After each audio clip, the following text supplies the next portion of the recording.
রাধারানী বলছে, আমার হৃদয়ের ওপর দিয়ে যদি নেচে নেচে গোবিন্দ ঘটে যায়, আমার হৃদয়ের ওপর দিয়ে যদি নেচে নেচে গোবিন্দ ঘটে যায় ললিতা, তবে আমার বোঝের জন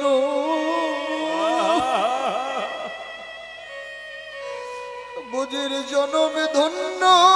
হবে ললিতা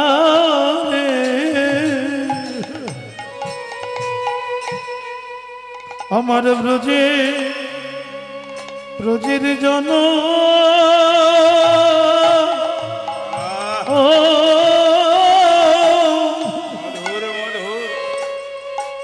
সেদিন ধন্য